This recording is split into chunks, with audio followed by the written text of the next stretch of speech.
Assalamualaikum warahmatullahi wabarakatuh. Bismillahirrahmanirrahim. Alhamdulillahirabbil alamin. Wassalatu wassalamu ala asyrofil anbiya'i wal mursalin wa ala alihi wa ashabihi ajmain, amma ba'du. Qala Allah ta'ala fi kitabil mubin, a'udzu billahi minasyaitonir rajim. Bismillahirrahmanirrahim. Innal ladzina qalu rabbuna Allah tsumma istaqamu tatanazzalu 'alaihimul malaikah alla takhafu wa la tahzanu wa abshiru bil jannati allati kuntum tu'adun 'alaiha.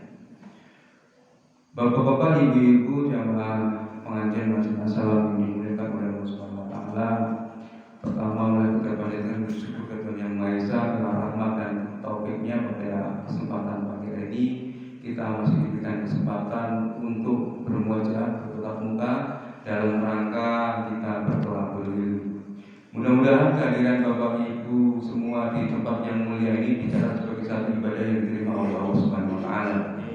Dan mudah-mudahan pada pagi hari ini juga Allah memberikan kekuatan kepada kita semua, ilmu-ilmu yang sudah kita terima bisa kita amalkan dalam kehidupan sehari-hari sehingga betul-betul menjadi satu bekal jika nanti kita pulang bertemu dengan Allah Subhanahu wa taala.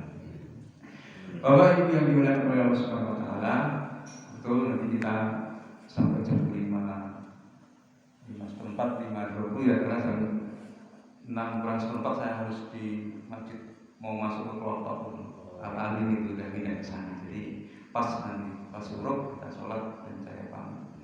Bapak yang dihormati Allah Subhanahu wa taala, ada satu perkara yang mana perkara itu bisa membuat kita bahagia, kita senang, tentram. Tetapi perkara itu juga bisa membuat kita itu kadang itu sedih, pusing, stres, bahkan ada yang sampai bunuh diri. Kira-kira perkara apa itu? Perkara apa itu? Ini harus banyak interaktif. Kalau subuh begini bahaya interaktif. Kira-kira apa? Cuan, rezeki. Terlepas rezeki, penafsiran rezeki itu macam-macam, di sini kita langsung kerucutkan bahwa rezeki itu ya berbentuk dalam bentuk materi. Kalau rezeki kita itu lancar, jualannya laris, kerjanya naik pangkat terus, senang tidak Pak? Senang. Tapi dikala rezeki kita itu seret, dikala kita itu bisnisnya tidak jalan malah bangkrut, kira-kira pusing nggak Pak? Stres nggak? Stres, sampai stresnya bahkan ada yang sampai bunuh diri. Apalagi kemarin kita terkena corona bertahun-tahun, banyak orang yang usahanya bunuh segala macam. Kalau kita tidak memahami bahwa rezeki itu ditanggung oleh Allah Subhanahu wa taala, kita biasa stres. Bisa stres. Bahkan kalau kita lihat orang-orang yang mereka itu mungkin sampai bunuh diri, ya, sampai bunuh diri, itu kalau di sekitar kita, itu kalau kita lihat mereka yang bunuh diri itu KTP-nya apa Pak? Islam. Karena kita mayoritas Islam, rata-rata mereka yang bunuh diri itu orang-orang ber-KTP Islam. Tetapi mereka yang ber-KTP Islam itu beda dengan kita. Beda dengan kita. Kenapa berbeda? Karena kita punya keyakinan. Kalau kita yang suka ngaji, kita paham Al-Quran, kita ngerti hadis, insya Allah kita tidak akan pernah stres, tidak akan pernah pusing. Karena apa? Karena kita punya keyakinan bahwa semua rezeki makhluk hidup di dunia ini sudah ditanggung oleh Allah. Sehingga di surat Hud ayat 6 Allah mengatakan wa ma min dabbatin fil ardi illa 'alallahi rizquha. Dan tidak ada makhluk satupun di dunia ini yang tidak ditanggung oleh Allah Subhanahu wa taala. Semua ditanggung oleh Allah Subhanahu wa taala. Dari kapan, Pak? Dari kapan?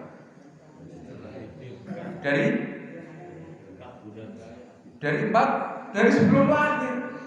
Sebelum kita muncul di muka bumi ini, sampai kita meninggalkan muka bumi ini, rezeki kita itu ditanggung oleh Allah Subhanahu wa Ta'ala. Baik yang ditanggung itu makhluk-makhluk yang besar sampai makhluk-makhluk yang kecil. Makhluk-makhluk yang besar itu apa kira-kira, Pak?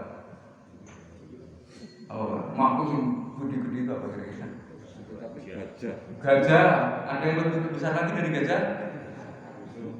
Hah? Gajah besar. Oh, gajah besar. Gajah tidur tawon. Gajah, umpama gajah. Gajah itu makannya banyak sekali. Kalau dipiringkan, kira-kira sehari itu gajah makan berapa piring, Pak? Hah? 100 piring. Dibandingkan dengan makhluk yang terkecil. Apa yang terkecil? Nah, temu bahasa Inggrisnya apa? Bahasa Indonesia apa? Temu. Makhluk yang kecil.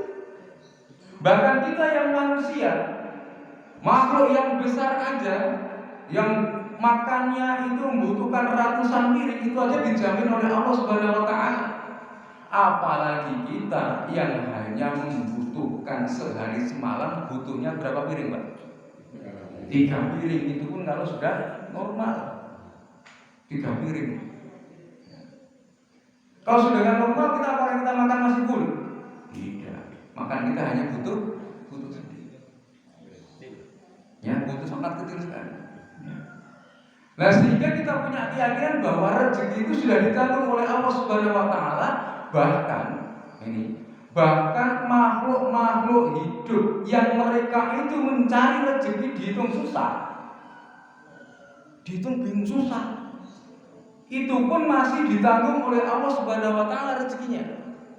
Sehingga Allah di surat Al-Ankabut ayat 60 Allah menyampaikan, wa ka'ayyin min dabatin fil ardi illa 'ala Allahi rizquha wa ka'ayyin min dabatin la tahmilu rizquha wa Allahu yarzuquha. Dan sebagian daripada makhluk itu la tahmilu rizquha, mereka itu tidak bisa mencari rezekinya sendiri, wa Allahu yarzuquha, Allah yang akan mengirim rezekinya. Sehingga dalam surat Al-Ankabut ayat 60 ini ada satu kisah. Kisah ini saya sangat menarik, saya sangat senang sekali ceritanya. Jadi ada seorang ulama yang bernama Ibnu Absyad. Siapa, Pak? Siapa? Ibnu Absyad. Ibnu Absyad ini seorang ulama. Suatu ketika Ibnu Absyad ini makan. Ya. Ketika makan, sedang asik makan, kemudian datang seekor kucing. Meow. Berarti apa, Pak? Bos, saya minta. Betul? Minta dong. Kemudian apa? Karena kucing ini meong, kemudian Ibnu Absyad memotong makanannya, dikasihkan kucing. Kira-kira apa?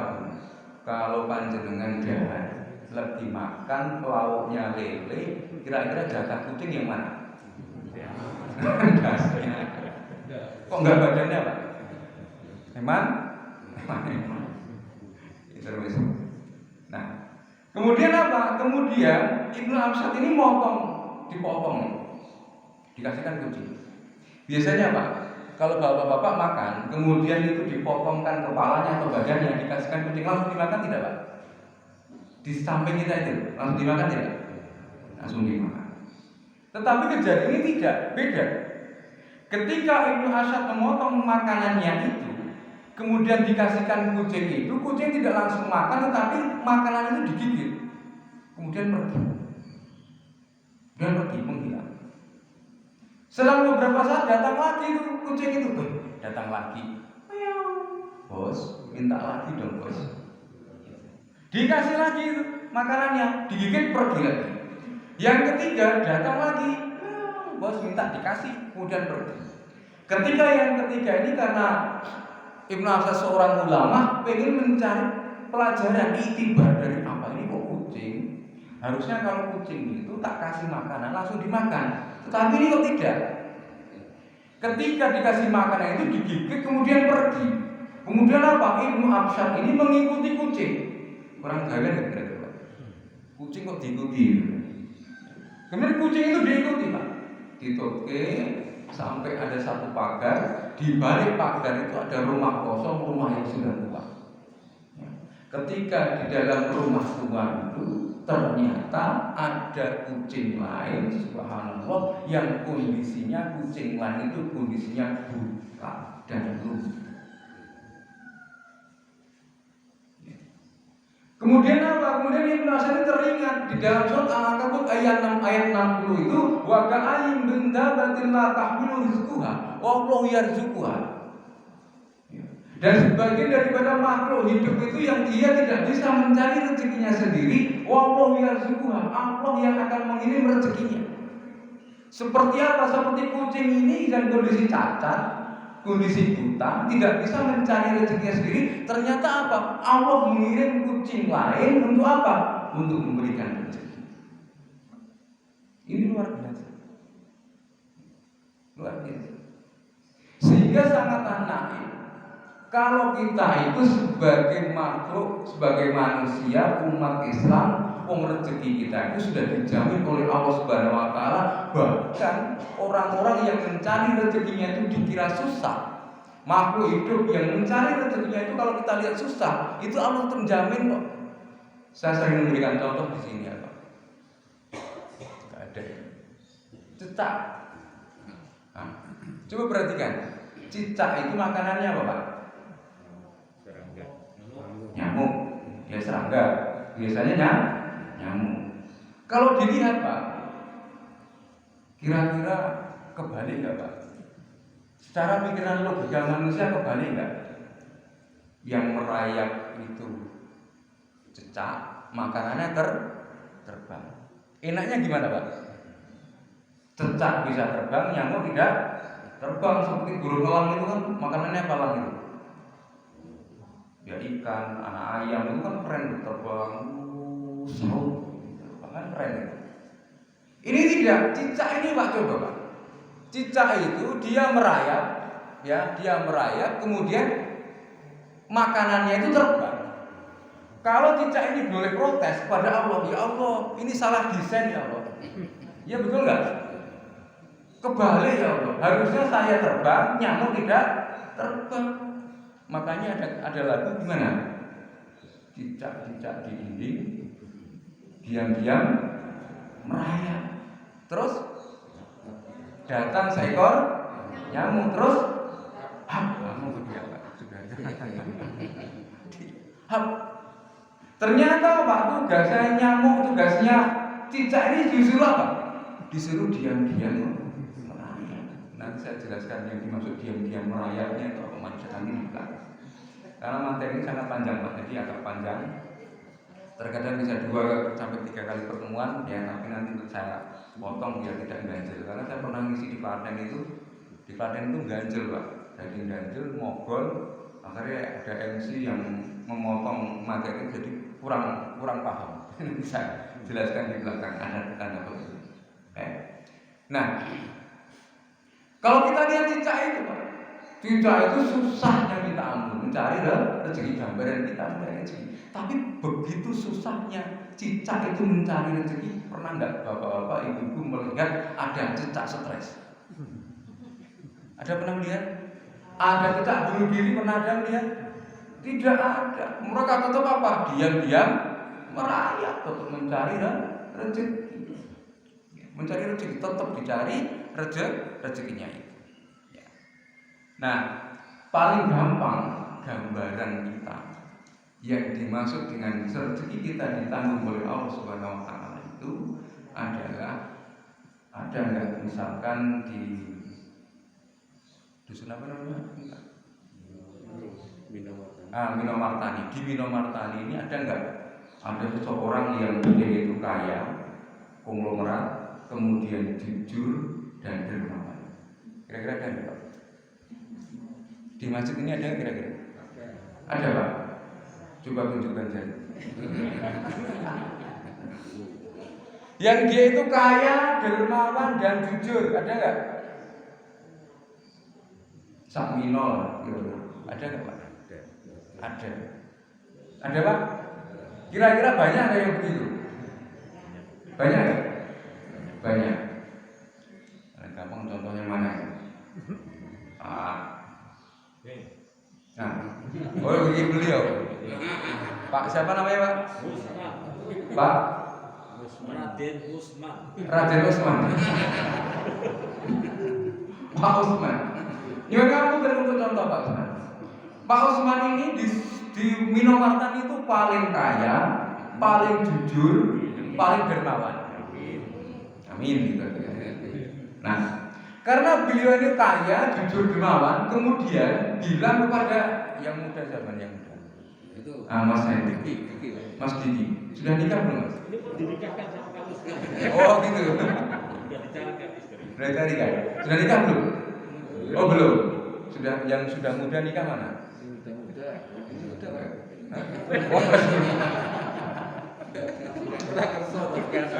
Umpama Mas Diki itu sudah punya keluarga, sudah punya anak. Kemudian Pak Usman itu bilang sama Mas Diki, karena saya ini orang kaya, saya dermawan, saya jujur, besok hidupmu 1 bulan yang akan datang tak tanggung. Kira-kira jenengan seneng nggak? Seneng nggak? Bahagia tidak? Wah bahagia sekali. Bangun tidur tuh begitu melek begitu. Wah saya kurang mikir. Pergane apa? Karena apa? Rezekinya sudah ditanggung Pak Usman.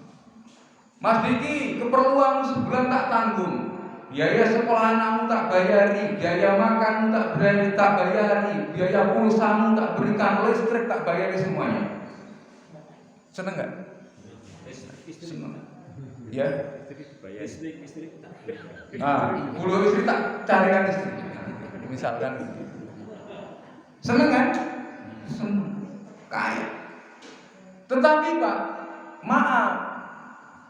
Kekayaan manusia itu terbatas atau tidak Pak? Terbatas tidak? Sekaya-kayanya manusia di dunia ini dibandingkan dengan Allah kaya siapa Pak? Kaya siapa? Kaya Allah. Bisa Pak menggambarkan kayanya Allah seperti apa? Bisa Pak menggambarkan Pak? Kayanya Allah itu kaya apa? Dalam hadis qudsi Allah menyampaikan, laukana annakum min amwalikum ila akhirikum al insanakum wal jinakum yaqumuna bi wahdi sahih. Laukana annakum, seandainya kalian manusia dan jin min amwalikum ila akhirikum, dari Nabi Adam dulu sampai nanti kiamat. Coba Pak, kira-kira manusia dari Nabi Adam sampai nanti kiamat itu kalau dikumpulkan ada berapa triliun manusia Pak? Berapa triliun? Tak terhitung, tidak ada sensus. Umpama dari Nabi Adam sampai nanti kiamat itu mungkin ada mungkin umpama ada 2 triliun manusia. 2 triliun manusia. Mereka itu berkumpul di dalam satu tempat, satu lapangan. Kemudian mereka itu fas'aluni. Dari orang-orang yang berkumpul itu kemudian fas'aluni, mereka meminta sesuatu kepada Allah Subhanahu wa taala. Umpama nih, warga Minomartani termasuk yang hadir di sini dikumpulkan di lapangan mana di Ketembak. Lapangan mana? Kayen, lapangan Kayen. Bisa dibayangkan. Berkumpul seorang Minomartani, semua warga Minomartani ini dikumpulkan di lapangan Kayen. Kemudian Allah mengatakan, wahai warga Minomartani yang berkumpul di Kayen ini, kalian mau minta apapun akan kukasih. Kira-kira Pak Usman minta apa Pak? Pajero. Panas kayak Pajero. Pajero. Mana Mas Diki tadi? Mau minta apa Mas Diki? Kira-kira mau minta apa? Keduniaan, dunia. Fas'aluni, mereka minta apapun. Yang tidak punya sawah minta sawah, yang belum punya rumah minta rumah. Kemudian apa? Kemudian yang belum punya pajero dikasih pajero, yang punya korporat dikasih korporat. Yang emasnya baru 1 gram minta 1 kilo. Misalkan. Wa ata'ahan mas'alah, dan kemudian Allah itu mengabulkan semua doanya. Allah itu mengabulkan semua permintaan manusia itu. Kemudian orang 7 triliun, 2 triliun manusia yang berkumpul itu dari Nabi Adam sampai nanti kiamat, mereka minta apapun dunia. Pengaruhnya apa? Dengan kekayaan Allah Subhanahu wa taala. Mereka minta semua. Minta dunia. Ya. Apa pengaruhnya ke Allah? Wa naqasa min indi, itu tidak berpengaruh kepada kekayaan Allah. Berpengaruhnya kepada kayak apa? Kamal yadkhulul bil bahri. Pengaruhnya itu kekayaan Allah Subhanahu wa taala itu pengaruhnya dari 2 triliun yang meminta apapun kepada Allah Subhanahu wa taala itu berpengaruh kepada kekayaan Allah itu apa? Seperti apa? Kamal yadkhulul bil bahri. Bagaikan jarum. Jarum tahu Pak? Dom ya. Besok warga sini silahkan dipraktekkan. Nanti sama-sama piknik ke Parangtritis, bawa dom, bawa jarum. Kemudian jarum itu dicelupkan di Parangtritis di laut. Dicelupkan jarumnya, kemudian diangkat jarumnya. Ada netes nggak Pak? Ada netes nggak? Netesnya seberapa? Sebesar jarum. Itulah gambarannya kekayaan Allah Subhanahu wa taala itu seperti apa? Seperti tetesan jarum di laut.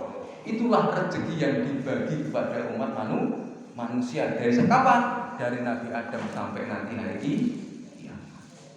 Kemudian kekayaan Allah yang mana? Kekayaan Allah yang mana? Laut itu. Sebanding enggak Pak dengan kekayaan Allah yang diberikan kepada manusia? Hanya setetes jarum, kemudian sisa kekayaan Allah itu adalah laut yang muntah luas. Jadi kira-kira Allah itu kaya banget dibandingkan dengan Pak Usman tadi, kaya siapa kira-kira? Itu loh Pak, zat yang menjamin hidup kita itu kayanya luar biasa. Apakah kita masih sanksi dengan jaminan yang diberikan oleh Allah Subhanahu wa taala? Sudah tidak pantas Pak.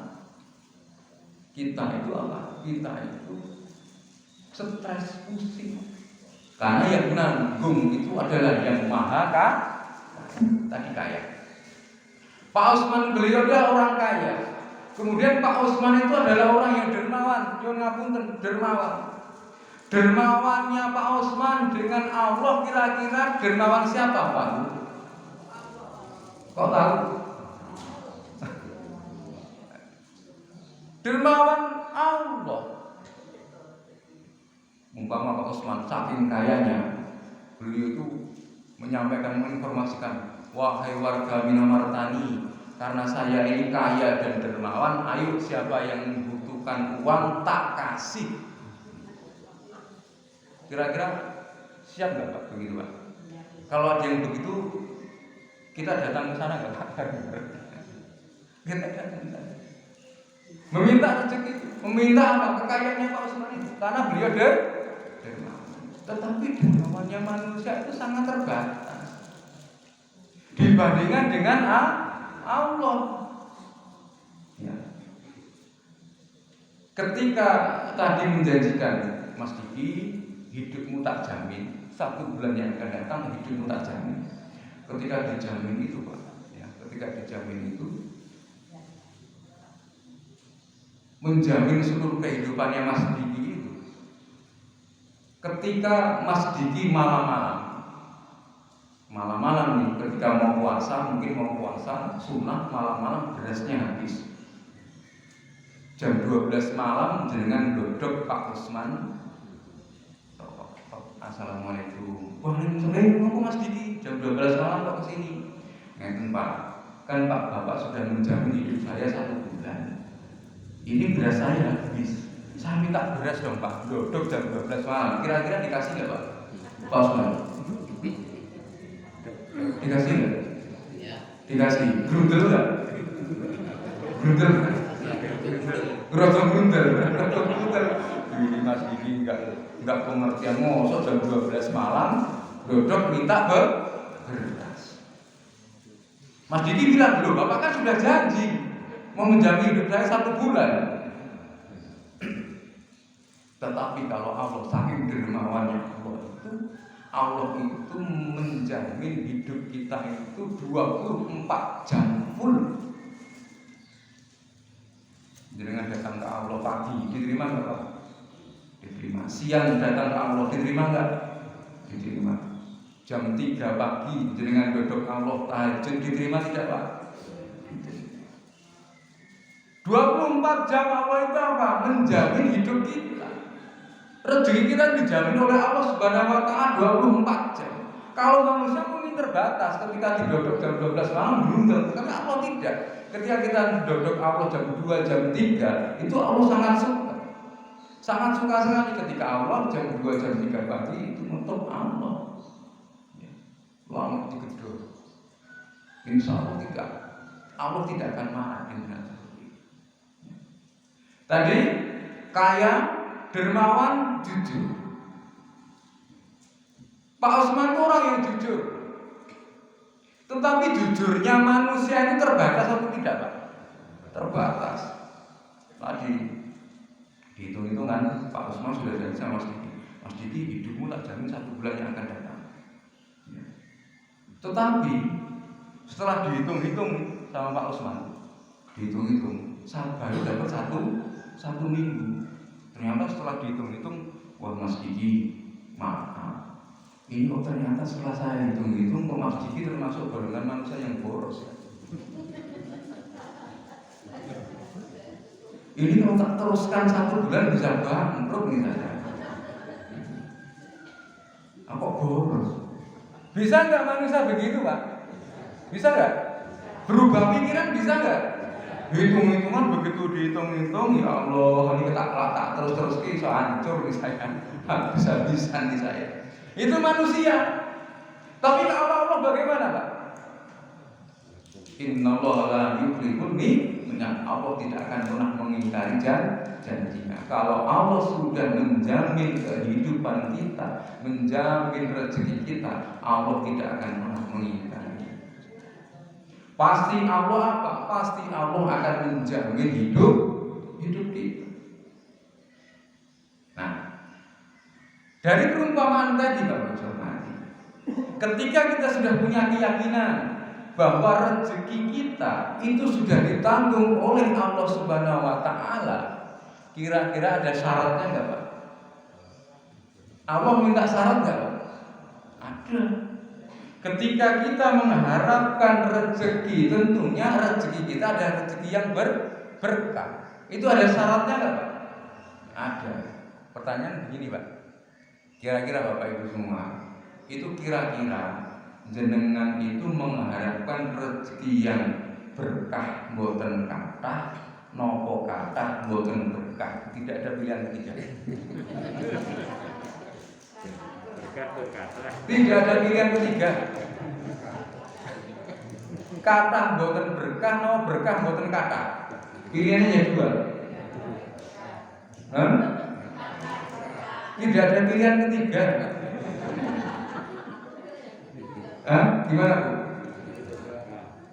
Kathah dan semuanya pengen begitu. Besok satu saat kita sampaikan bagaimana kita mendapatkan kunci rezeki yang berkah dan kathah itu. Kalau saya catat ada 20 kunci rezeki berkah, dan di situ ada 10 ranjau rezeki berkah yang menghambat kita mendapat rezeki berkah. Itu insya Allah kalau dibahas setiap sebulan sekali, setahun selesai.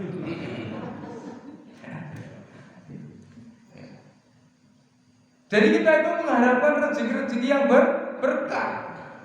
Soko kathah dan berkah. Syarat dan ketentuannya sangat mudah. Syaratnya apa? Syaratnya itu hanya satu. Apa kira-kira syaratnya? Itu syaratnya hanya satu, tertulis di dalam surat Al-Dhariyat ayat 56. Ada yang apa Pak? Sangat terkenal. Gimana Pak? Wa ma khalaqtul jinna wal insa illa liya'budun. Ada doorpressnya enggak, Pak? Dan tidaklah aku ciptakan jin dan manusia itu hanya untuk beribadah. Kita itu diperintahkan oleh Allah Subhanahu wa taala untuk mendapatkan rezeki yang berkah itu. Ya, yang berkah itu kuncinya hanya satu, yakni apa? Beribadah. Pertanyaannya, ibadah itu apa, Pak, kira-kira? Apa ibadah itu? Apa? Ibadah itu apa? Mengabdi. Amdun, abada, abdi. Apalagi, Pak, kira-kira ibadah itu apa? Para ulama mengatakan ibadah adalah ismun jami'un likuli ma yuhibbullah minal aqwali wal af'ali Allahi radhi wal batinah. Ibadah itu adalah perkataan dan perbuatan yang kelihatan maupun yang tidak kelihatan, yang dicintai dan diridhoi Allah. Saya ulang lagi. Ibadah adalah perkataan dan perbuatan yang kelihatan maupun yang tidak kelihatan, yang dicintai dan diridhoi Allah Subhanahu wa taala. Pertanyaan berikutnya. Ketika kita itu menjemput rezeki, kira-kira kita itu mencari apa menjemput?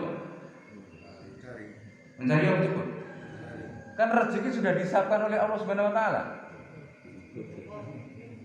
Nah, berubah barusan. Mencari, sekarang menjemput. Mencari yang menjemput begini. Pak siapa namanya?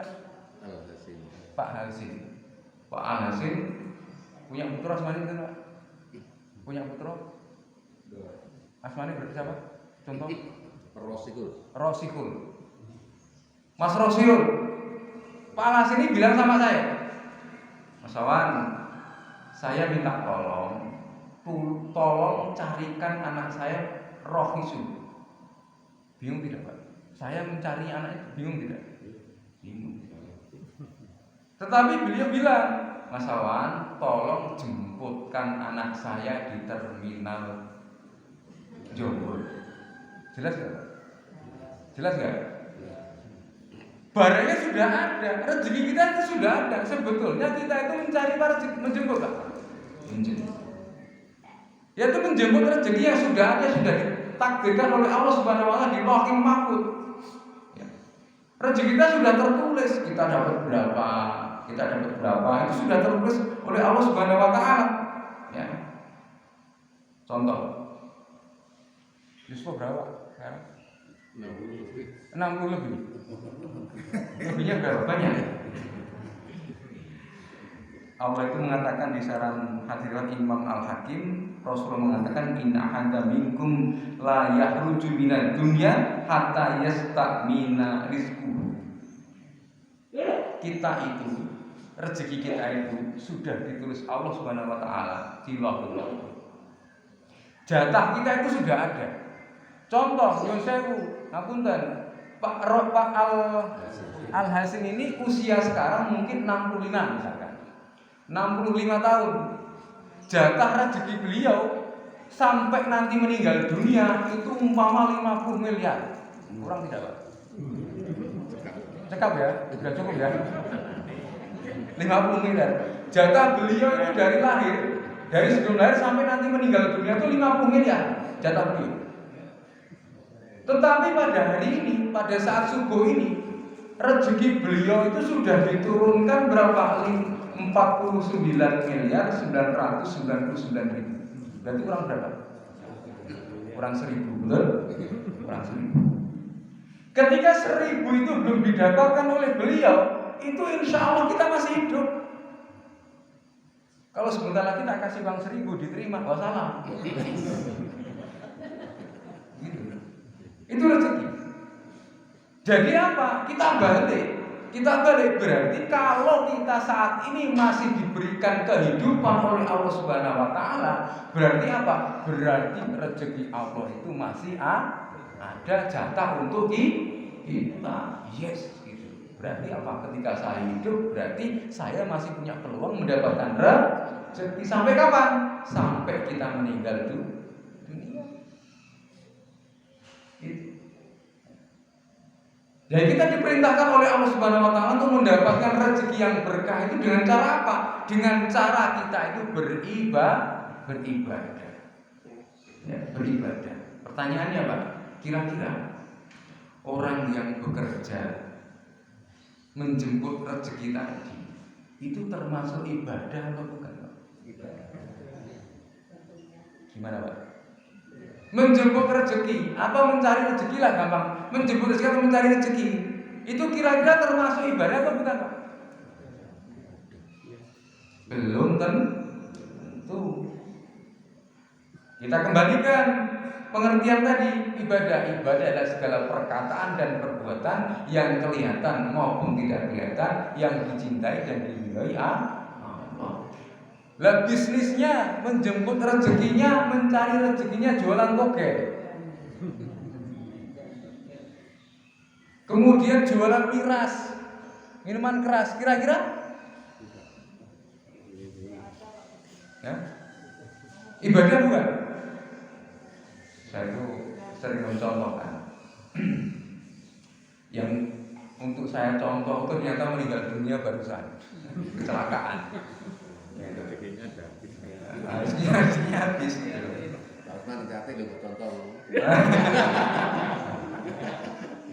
Meninggal dunia. Artis Pak. Artis.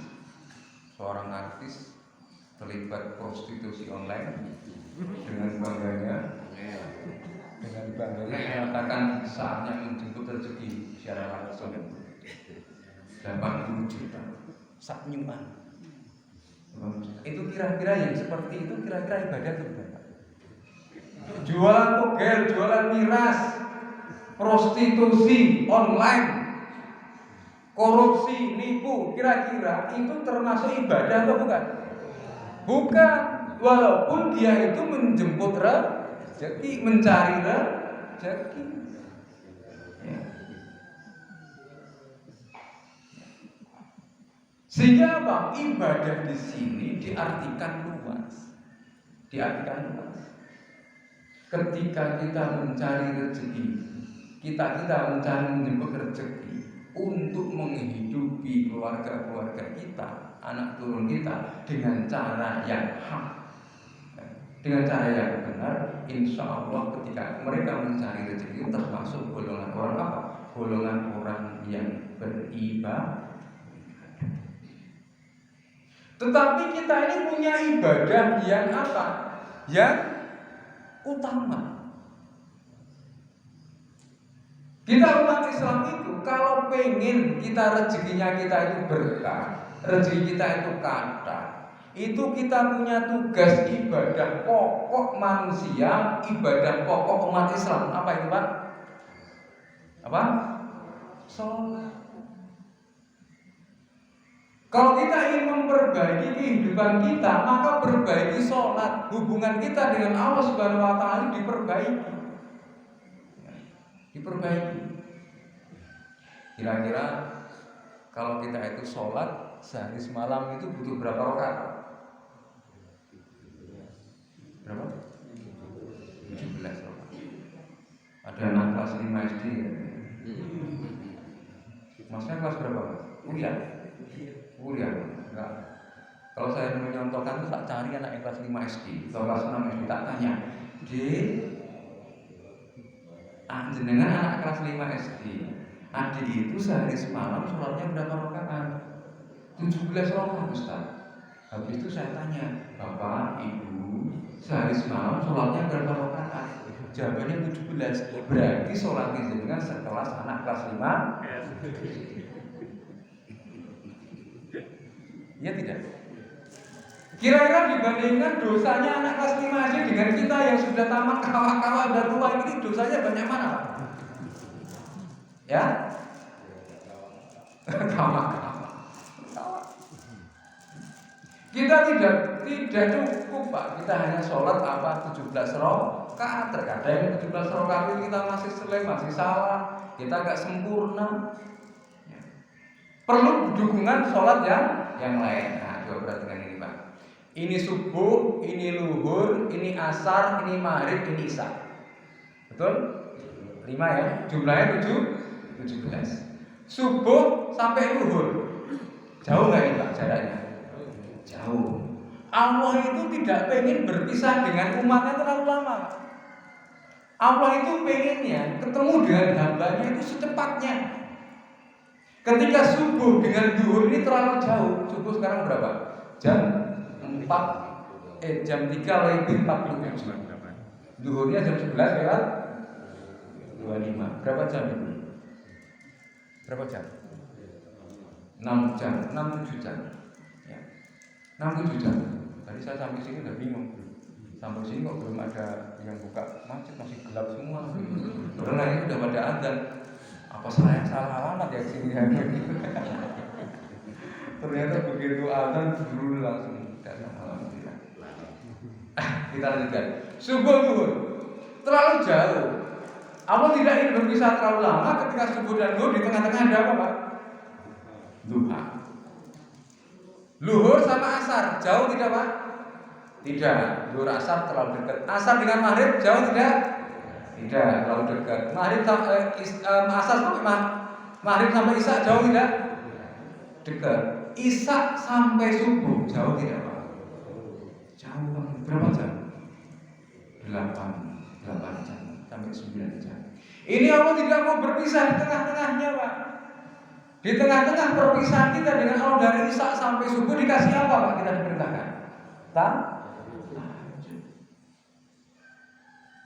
Jadi kita diperintahkan oleh Allah Subhanahu wa taala itu minimal kita itu kalau pengen sempurna laksanakan 50 rakaat. 50 rakaat. Wajib 17. Qobliyah ba'diyah berapa? Ada 12, ada 16. Kalau kita ambil misalnya qobliyah ba'diyah rawatib kalau itu kan 16. 16 sampai 17 berapa? 33. Duha berapa rakaat? Minimal 2, maksimal 8, ada yang 12. Tapi Rasul biasanya itu melaksanakan duha 6 rakaat. Berarti berapa? 33 tambah 6. Berapa? 39. Kemudian tahajud Rasulullah. Kalau tahajud kita berapa rakaat? 11 tambah 39 berapa Pak? 50 rakaat. 50 rakaat. Itu standar minimal kita. Kalau kita itu pengen tenang, pengen diperbaiki oleh Allah Subhanahu wa taala, kehidupan kita entah rezeki, entah permasalahan dalam kehidupan kita. Kalau kita pengen diperbaiki oleh Allah Subhanahu wa taala, maka laksanakanlah sholat. Sholat jangan sampai ditinggalkan. Man tarku sholat faqad kafara, barang siapa meninggalkan sholat sungguh dia itu menjadi orang yang kafir. Maka jangan sampai kita meninggalkan sholat. Bagaimana hancurnya orang itu yang meninggalkan sholat. Bapak Ibu masih ada snack di situ? Pak, mudah-mudahan ayo rotinya dipegang Pak. Untuk penutup tinggal 8 menit kok. Ya rotinya dipegang. Tidak untuk dimakan, tapi kita praktek ya. Mari, pegang Pak. Sudah habis. Masya Allah. Coba kita praktek bersama Pak. Rukun Islam ada berapa Pak? 5. Apa? Syahadat, sholat, puasa, zakat, haji. Betul? Rukun Islam ini Pak, kalau kita laksanakan Islam jadi kuat. Seperti halnya roti ini adalah Islam. Tangan yang 5 ini adalah rukun Islam. Yuk kita pegang Pak. Islam, rukun Islam memegang Islam. Kuat gak Pak? Yuk kita ini yang kuat Pak? Kuat tidak? Wah sangat kuat. Ini kalau sempurna. Tetapi coba kita buka satu persatu. Ada umat Islam yang dia itu tidak melaksanakan haji. Hajinya dibuka, jendiknya dibuka Pak. Jendiknya dibuka. Ya, jendiknya aja. Kira-kira Pak, ayo goyang Pak. Masih kuat Islamnya? Masih kuat. Karena haji bagi yang mampu. Kemudian ada umat Islam tidak melaksanakan rukun Islam yang keempat. Apa tadi? Zakat. Zakatnya dibuka Pak. Goyang Pak. Masih kuat rotinya? Masih kuat? Masih kuat. Karena apa? Zakat pun bagi yang mampu. Kalau tidak mampu dipersilahkan tidak bayar zakat, malah menerima zakat. Islam masih kuat. Rukun Islam ketiga apa Pak? Puasa. Puasanya dibuka. Sudah goyang ya Pak? Masih kuat? Sudah mulai kendor? Kendor puasa.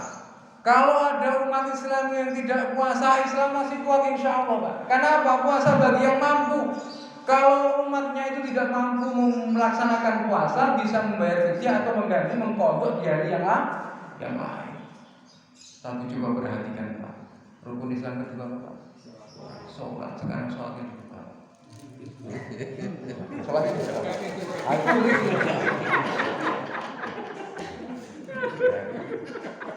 Ya, coba dibuka. Yang terjadi apa? Ya. Hancur tidak Pak? Ini pernah saya praktekkan ketika saya ngisi di Sukabumi di atas panggung saya pakai gelas Pak. Saya praktek di atas panggung, begitu buka sholatnya biar gelas itu ambiar. Hancur. Sama dengan hidup kita. Kita umat Islam kalau kita tidak melaksanakan ibadah pokok kita hidup kita ini akan ambiar. Rusak hidup kita. Karena yang membedakan antara orang kafir dengan orang muslim ini adalah sholatnya. Awalu ma yuhasabu bil abdi yaumil qiyamah as-shalah. Fa in shalah sa'iru amali wa in fasada sa'iru amali. Yang akan dihisab pertama kali, yang dipertanyakan pertama kali itu sholatnya. Ketika ditanya sholatmu bagus, maka ya sudah bagus semua hidupmu. Kalau ditanya rusak sholatmu, rusak semuanya. Maka terpenting itu adalah sholat kita. Ibadah pokok kita, yakni sholat. Maka ketika kita mau menjemput rezeki kita, jangan lupakan sholat. Saya mengatakan standar operasional penjemputan SOP, standar operasional penjemputan rezeki. Saya mengatakan itu di surat Al-Jumu'ah ayat 10. Fa idza qudiyatis sholatu fantasiru fil ardh wabda'u min fadlillah wa'dzurullaha katsiran la'allakum tuflihun. Fa idza qudiyatis sholat. Kalau kalian sudah selesai melaksanakan sholat, fantasiru fil ardh, bertebaranlah kalian di muka bumi. Untuk apa? Untuk mencari rezeki. Jadi ketika menjemput rezeki itu bertebar kemana-mana itu temui Allah dulu kan? Dalam rumusnya ini loh. Fa'idha kuliati sholat. Kalau kalian sudah selesai melaksanakan sholat, baru kalian mencari rezeki, menjemput rezeki. Itu kalau kita itu mau mencari rezeki, menjemput rezeki itu prosedurnya bangun pagi, kita tahajud mungkin. Ya, setelah tahajud tidak tidur lagi, kita baca Quran, berpikir, kemudian kita persiapkan sholat subuh ke masjid. Jangan lupa laksanakan sholat fajar 2 rakaat. Ya, 2 rakaat. Insya Allah itu luar biasa. Ya, baru kita menjemput rezeki. Insya Allah itu rezekinya akan berkah, diperlancar oleh Allah Subhanahu Wa Taala. Jadi kalau kita itu sekarang mungkin banyak masalah. Punya hutang nggak selesai. Ada yang punya hutang nggak di sini? Ada yang punya hutang? Banyak. Harus hutang. Harus hutang. Dari bank Pak? Dari bank? Oh bukan.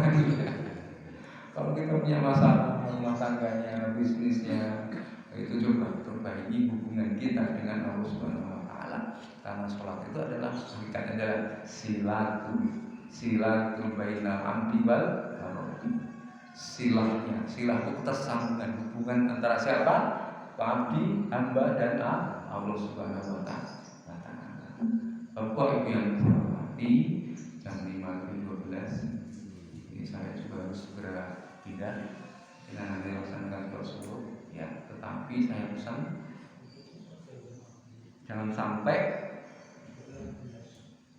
gimana? Belum, sudah ya. Kita sambil kita ambil kesimpulan. Jadi rezeki kita itu sudah ditanggung oleh Allah Subhanahu Wa Taala. Yakin itu, ya harus yakin. Ketika kita ingin mendapatkan rezeki yang berkah dari Allah Subhanahu Wa Taala, yang pertama yang dilakukan adalah ketersambungan kita dengan Allah yang Maha perbaiki hubungan kita dengan Allah Subhanahu wa taala. Insya Allah kalau kita memperbaiki hubungan dengan Allah Subhanahu wa taala, hidup kita akan diperbaiki oleh Allah Subhanahu wa taala. Itu. Kita sholat, kemudian kita menjemput rezeki. Ini yang saya takutkan. Ketika saya menyampaikan materi ini, yaitu yang saya ceritakan di Klaten itu, di Klaten MC-nya harus mengatakan, awak dhewe iki mengkon ngibadah terus. Nah, terus dengan boleh pangan kapan? Betul kan, Pak? Nah, ini nanti akan kita jelaskan kapan-kapan akan kita jelaskan karena nanti akan banyak golongan-golongan yang ngeyel, Pak. Golongan-golongan ngeyel itu siapa? Golongan-golongan ngeyel itu adalah mereka yang selalu protes, Ustaz, itu tetangga saya, teman saya, saudara saya itu nggak pernah sholat, nggak pernah ngaji, nggak pernah silaturahmi, nggak pernah zakat, nggak pernah haji, neng suge. Ada nggak begitu, Pak? Jenengan Mary nggak? Jadi Betul, Mary. Korupsi. Itu golongan-golongan yang seperti itu. Nanti akan kita jelaskan bagaimana penjelasannya. Insya Allah kapan-kapan akan kita teruskan tafsir Al-Dariyat 56, 57 dan 58 dan misalnya insya Allah kapan? Oke, kapan-kapan karena sudah habis waktunya, Pak. Kalau dilanjut kami nggak selesai kali ini karena memang materi agak panjang. Ya, demikian Bapak Ibu yang dapat kami sampaikan dan yang salah mohon maaf dari saya. Assalamualaikum warahmatullahi wabarakatuh. Alhamdulillah kita mendapatkan ilmu dari Ustaz Muhammad. Alhamdulillah